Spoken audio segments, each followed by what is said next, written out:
Uh, Alex was a very special kid. I was hoping to get someone na may character talaga and attitude when it comes to performing.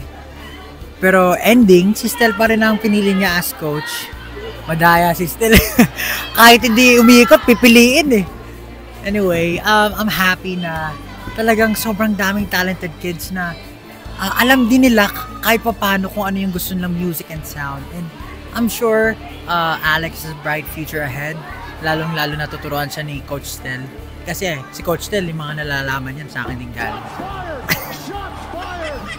Anyway, ayun, Alex, good luck to you and hopefully makagawa kayo ng magagandang pyesa with Coach Stel.